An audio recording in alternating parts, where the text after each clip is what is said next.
Pahlawan bukan hanya orang yang memegang senjata dan melawan penjajah secara fisik, namun ada juga yang berjuang dengan cara lain untuk bangsa dan negara.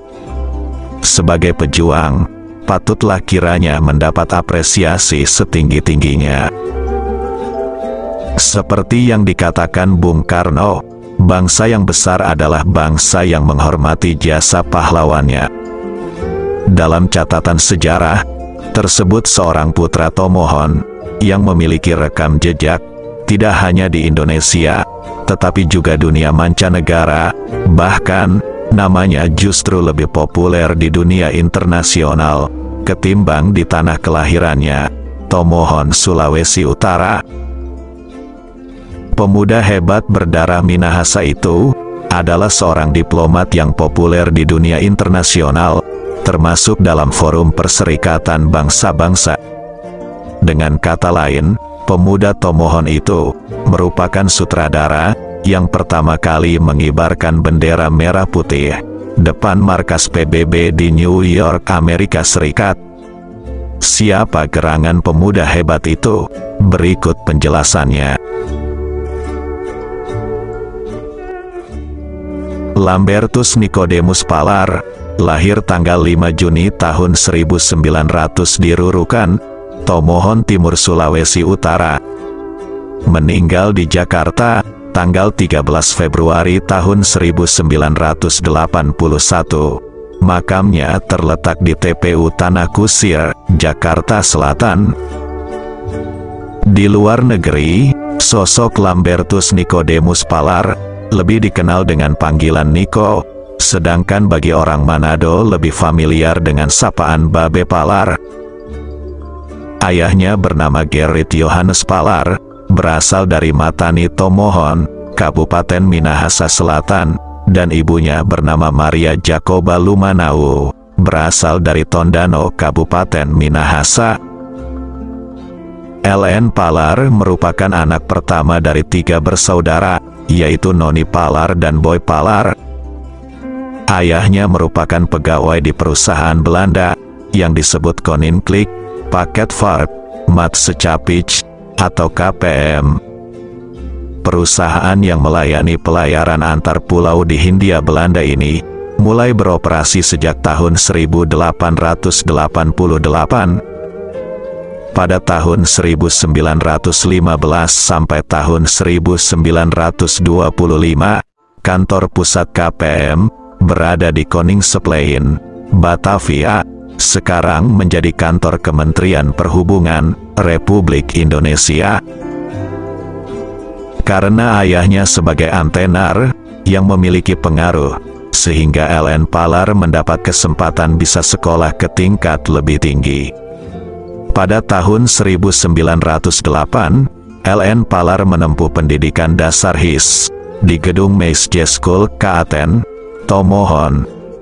Sekolah setingkat SD ini, didirikan untuk kepentingan anak-anak pribumi dari golongan bangsawan, kepala distrik, dan tokoh penting di Minahasa. Pada tahun 1913, LN Palar melanjutkan pendidikan menengah pertama, di Mulo Tondano. Selanjutnya tahun 1919,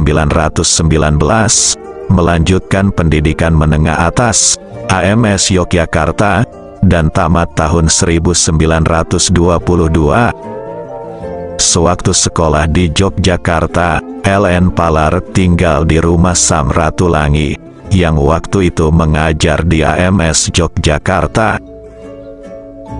Setelah menamatkan sekolah AMS tahun 1922, LN Palar melanjutkan kuliah ke Technische Hogeschool di Bandung, atau ITB sekarang. Di sana, ia juga tinggal bersama keluarga Samratulangi, yang telah pindah lebih dulu ke kota itu. Di sekolah tinggi ini mengambil jurusan teknik sipil, dan duduk sekelas dengan Soekarno. Namun, baru berjalan 4 bulan kuliah di Technische Hogeschool, ia jatuh sakit, dan dirawat di rumah sakit selama 8 bulan, dan berhenti kuliah. Setelah keluar dari rumah sakit, pada tahun 1924, ia pindah ke Batavia, dan bekerja di kantor perusahaan pelayaran Belanda, KPM. Tak lama kemudian penyakitnya kambuh lagi, sehingga harus istirahat. Tahun 1925, setelah sembuh, ia memutuskan untuk kembali ke Tomohon berkumpul bersama orang tuanya, dan tinggal selama 1 tahun.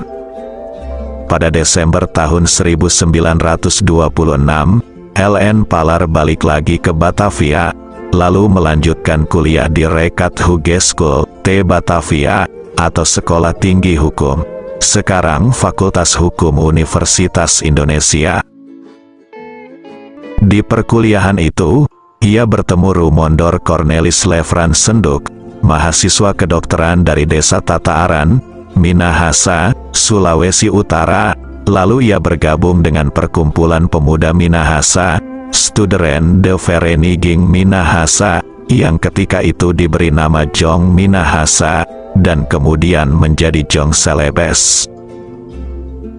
Pada tanggal 30 April sampai tanggal 2 Mei tahun 1926, LN Palar bersama Stin Adam, Paul Pinontoan, Rumondor Cornelis Lefransenduk mengikuti Kongres Pemuda Indonesia pertama di Gedung Katolik Yonjelingen, Bonn, Batavia, sekarang di belakang Gereja Katedral Jakarta. Pada tahun 1928, LN Palar berangkat ke Belanda. Sebenarnya waktu itu, orang tuanya menghendaki anaknya kuliah teknik elektro di Swiss, namun akhirnya memilih kuliah ekonomi dan sosiologi di Vrije Universiteit te Amsterdam, Belanda. Pada Juni tahun 1930, LN Palar harus menerima kenyataan ayahnya meninggal dunia di Parigi Motong, Sulawesi Tengah, sehingga ia harus kembali ke Indonesia. Beberapa waktu kemudian, ia kembali ke Belanda. Pada akhir 1930, sambil kuliah, LN Palar masuk Partai Sosial Demokrat atau SDAP di Parlemen Belanda, di mana saat itu, SDAP sangat progresif menentang kolonialisme dan memperjuangkan Indonesia merdeka. Dalam fraksi itu, LN Palar bergabung sebuah media yang disebut Indonesische Persbureau atau Kantor Berita Indonesia. Indonesische Persbureau merupakan kantor berita pertama yang didirikan seorang bumiputra Indonesia, didirikan oleh Raden Mas Suwardi Surjaningrat atau Ki Hajar Dewantara pada November tahun 1913 di Den Haag, Belanda. Setiap minggu LN Palar bertugas menulis artikel mengenai perkembangan parlemen Belanda dan suasana politik di Indonesia, kemudian dikirim ke koran-koran Belanda dan Indonesia. Dalam tulisannya, LN Palar sangat berani mengkritik parlemen Belanda yang anti kemerdekaan. Prestasi sebagai anggota partai dan aktivis pergerakan, dengan kritikannya yang amat tajam, menghantarkan LN Palar dikenal luas di kalangan politisi Belanda, sampai ia dicalonkan menjadi Majelis Dewan Tinggi Belanda.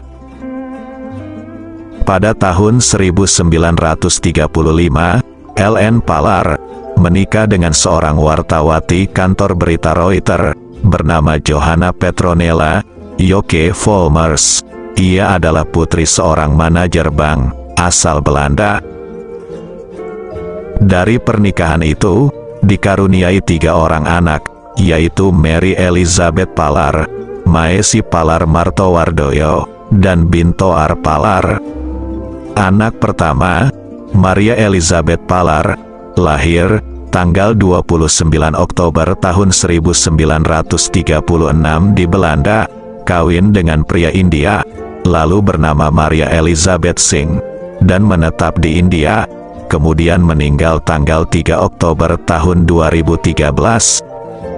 Anak kedua bernama Maesi Palar, lahir tanggal 17 Juli tahun 1949 di New York, lalu kawin dengan Martowardoyo, dan tinggal di Cibubur, Jawa Barat.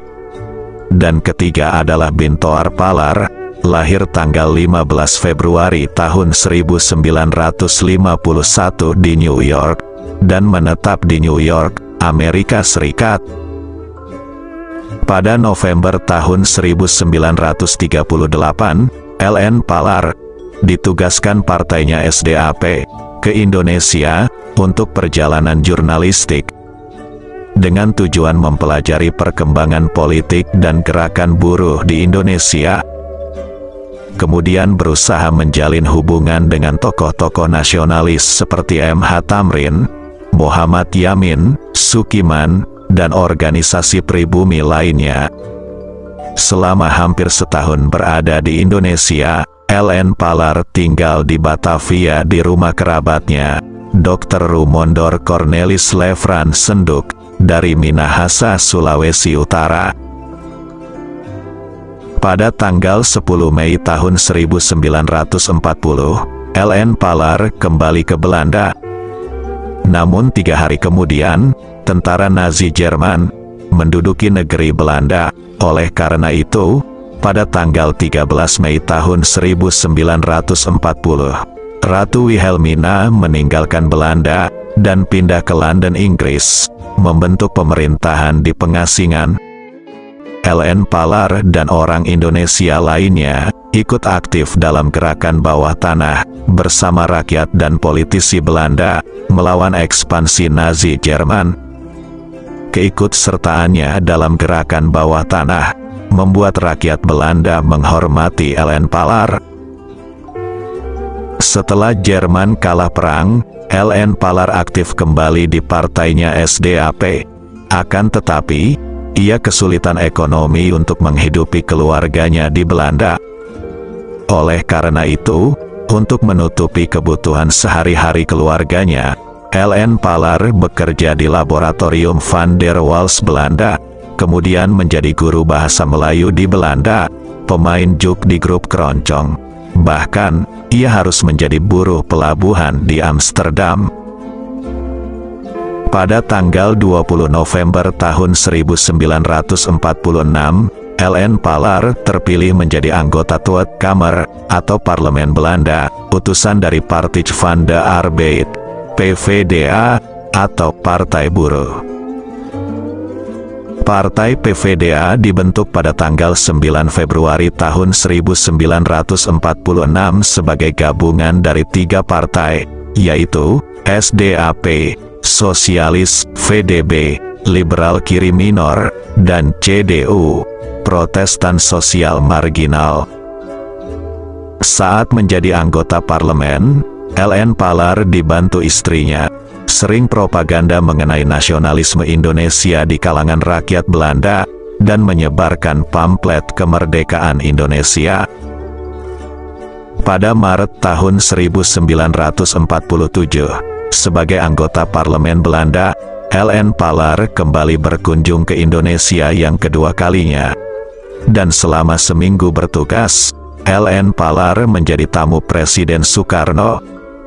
Kepada Soekarno, LN Palar mengungkapkan kesetiaan dan konsistensinya untuk memperjuangkan pengakuan kedaulatan Indonesia di Belanda. Pada tanggal 10–11 Juli tahun 1947, di Parlemen Belanda Tweede Kamer, terjadi perdebatan seru untuk menentukan sikap terhadap Indonesia. LN Palar menentang keras penggunaan senjata terhadap Republik Indonesia. Ia berpidato panjang dan menjadi pidato terakhir di Parlemen Belanda. Pada tanggal 21 Juli tahun 1947, Belanda melancarkan agresi militer pertama di Indonesia. Sehari setelah aksi militer itu, putra tomohon ini meletakkan jabatannya di partai dan mundur dari anggota parlemen Belanda, Tweede Kamer. Hal itu dilakukan sebagai bentuk protes kepada Belanda mengenai sikapnya terhadap Indonesia. Akibat agresi Belanda itu, LN Palar memilih meninggalkan jabatannya sebagai anggota parlemen, dan ia membawa keluarganya pulang ke Indonesia.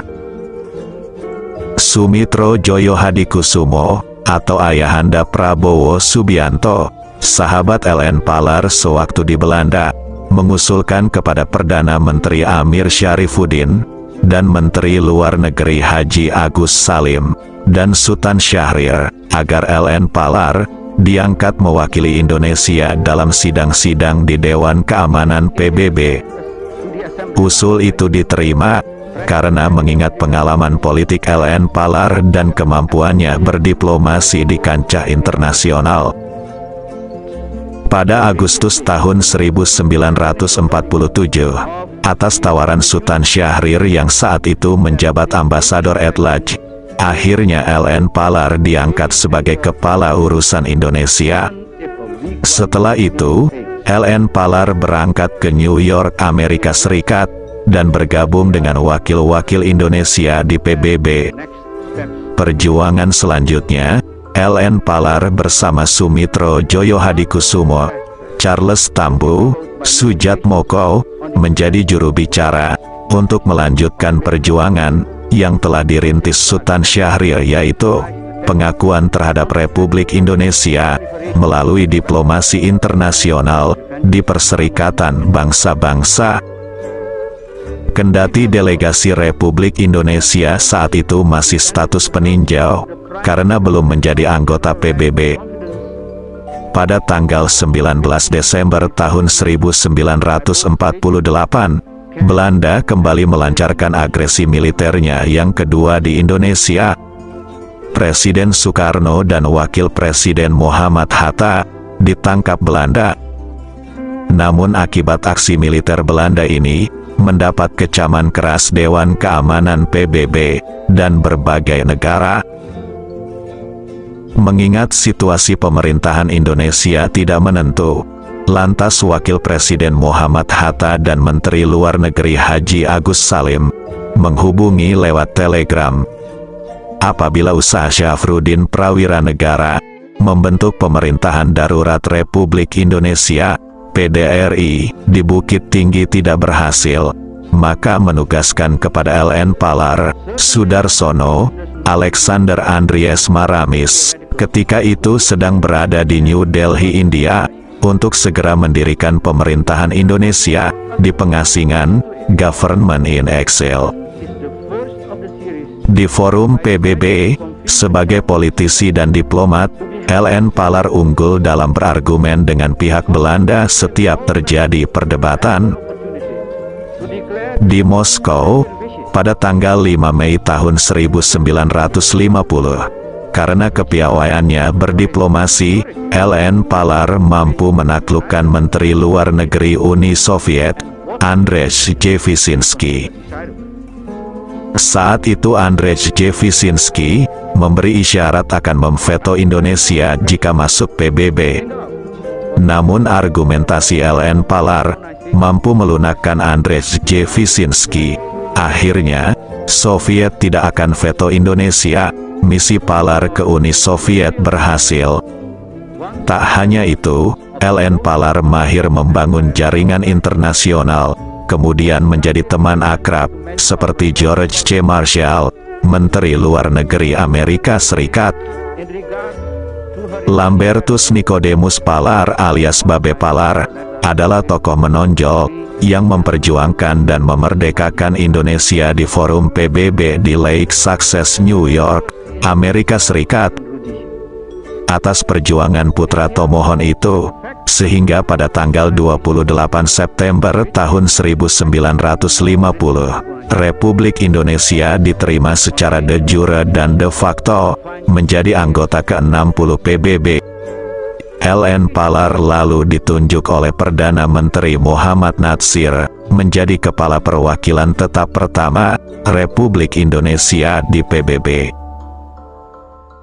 Sehari kemudian, pada tanggal 29 September tahun 1950, di Markas General Assembly di New York, Amerika Serikat, LN Palar menunjukkan nasionalisme kepada bangsa dan negaranya. Dengan mata berkaca-kaca, ia menggerek dan mengibarkan bendera merah putih, untuk pertama kali, dan berkibar di samping 59 bendera negara lain di dunia.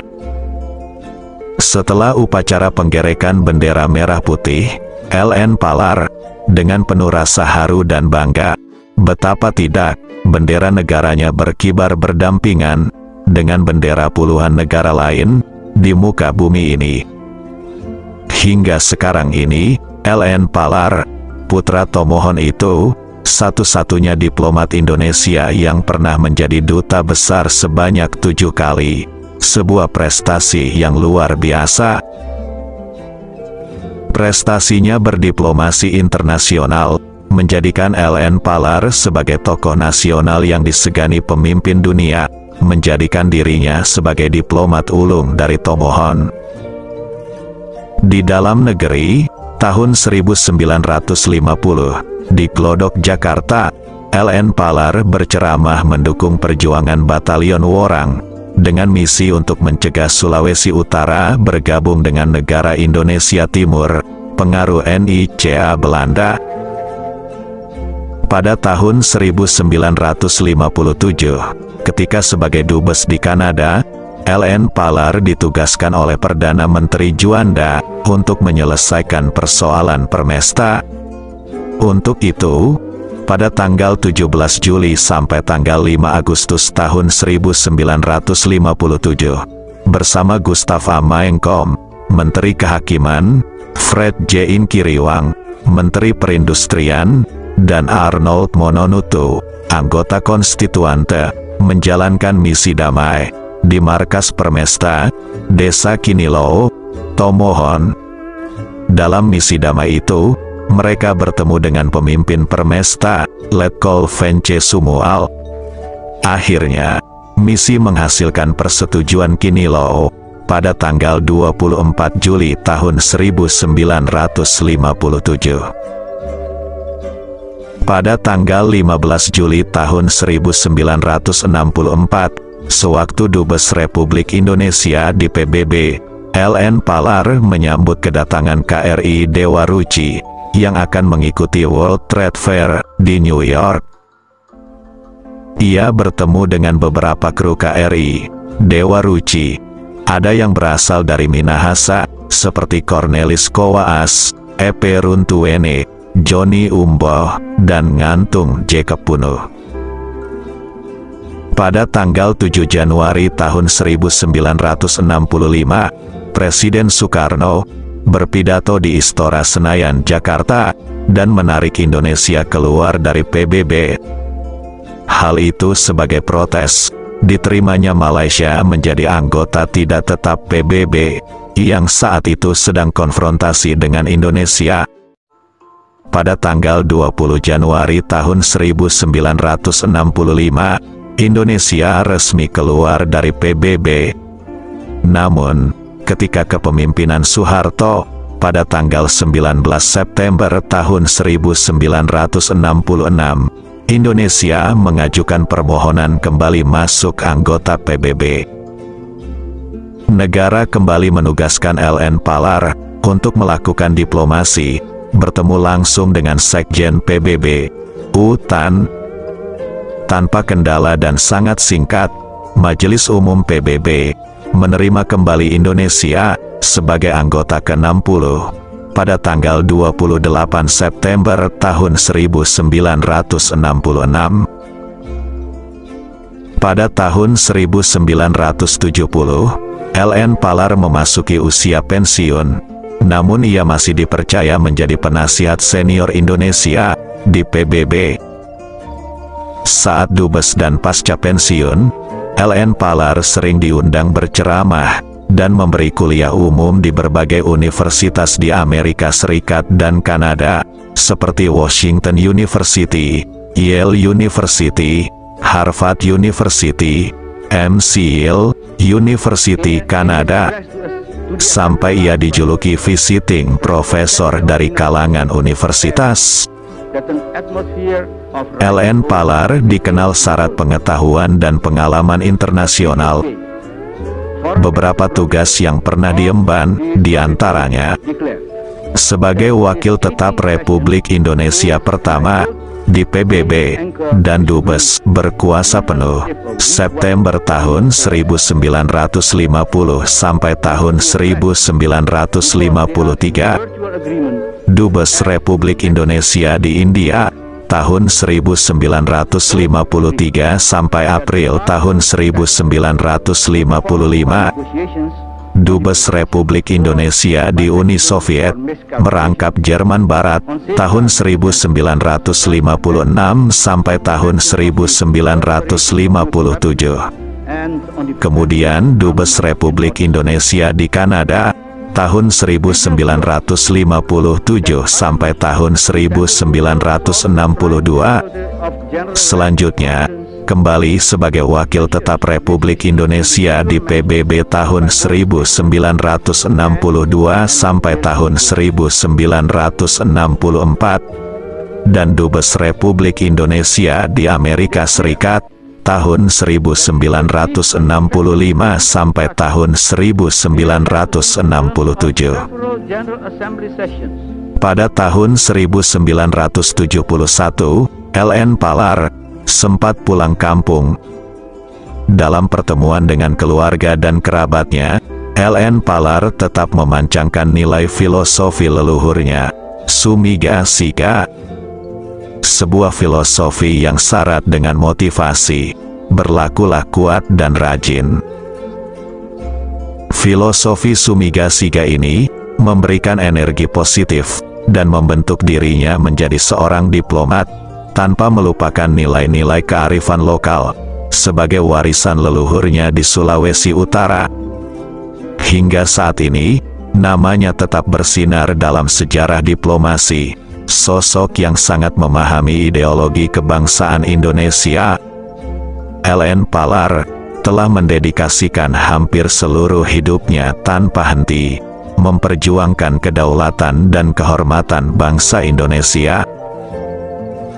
Akhirnya, pada tanggal 13 Februari tahun 1981, LN Palar mengembuskan nafas terakhirnya di RSPAD Gatot Subroto, Jakarta. Presiden Soeharto, Wakil Presiden Adam Malik dan Ibu hadir melayat di kediamannya di Menteng, Jakarta. Sesuai keinginannya, diplomat sederhana ini dimakamkan di Tanah Kusir, Jakarta Selatan. Padahal Presiden Soeharto menghendaki dimakamkan di Taman Makam Pahlawan Kalibata. Profesor Mokhtar Kusumaatmadja, Menteri Luar Negeri saat itu, bertindak sebagai inspektur upacara pada pemakaman kenegaraan LN Palar di Tanah Kusir. Pada tanggal 10 Januari tahun 1967 di Jakarta, melalui Kepres nomor 1, BTKTH 1967, LN Palar menerima tanda kehormatan Bintang Republik Indonesia Utama dari pemerintah. Kemudian gelar Pahlawan Nasional tahun 2013. Demikian kilas juang diplomat ulung dari Tomohon. Semoga amal baktinya diterima di sisi Tuhan.